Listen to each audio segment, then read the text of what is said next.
you guys have a 6-point lead down the stretch. You were looking good. What went wrong after that? I think they made a few plays defensively, got in transition, maybe get to the free throw line. Obviously, we had the free throw and the goaltend situation, and at that point, it comes down to 14 seconds, and they made the plays, and we didn't. That's what it comes down to in a game like this. And I think that before that 6-point lead, I think we had opportunities to push it up a little bit, and just never really got to get over that hump and let them hang around too long. And they've got guys who make plays, and they made them at the end of the game. You had the pick and roll going, especially early three quarters and first half of the fourth, and then and heck, even up to the last 2 minutes. Did you kind of go away from that, or how do you decide whether or not and kind of what you're running late down the stretch like that? It depends. We liked the matchup that we had going with the pick and roll and what we were doing, and we were just trying to find different ways to get in the paint and make plays. And at the end of the game, Donovan's the guy, and we try to get the ball in his hands as much as possible. And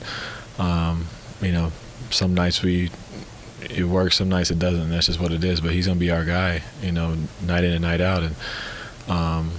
And we just, at that point in the game, 2-3 minutes left, we just weren't able to get to the deep corner situation and get there. And they did a good job of, forcing us into other stuff. And we just got to be better as a whole when it comes to executing late game.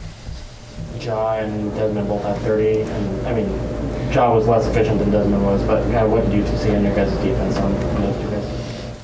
I thought, early our defense wasn't where it needed to be, especially on Bane. I thought he, kind of got some comfortable shots early, and once you get a guy like that who gets hot, it's tough. But like you said, we made him work for it. He definitely had to work for it, but we put him on a free throw line a few times. I wasn't a fan of a couple of times we put him on the line, but that's what he does. He draws fouls and gets there and makes plays. So obviously the transition is going to be what we talk about most games. When we get in the half court, we feel like we're one of the best in the league defensively. So getting back on defense is still going to be key for us to win games like this.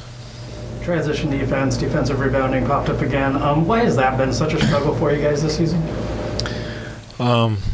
It's tough. We know what we need to do. And, we gotta want to do it more and be more consistent with it. Because it's no secret. I think a lot of teams, they find that you don't want to be in half court, so let's push it. Like, just throw it up the court and see what happens, and try to get easy baskets against the Jazz. And once that's out there, teams just going to continue to try to do that and give themselves the best chance of winning. So for us, it's just to continue to work, continue to be accountable. And I think we're all guilty of it. We're all guilty of being stuck in the backcourt, yelling at a ref, or our attention isn't on that part of the game. So we just got to be better.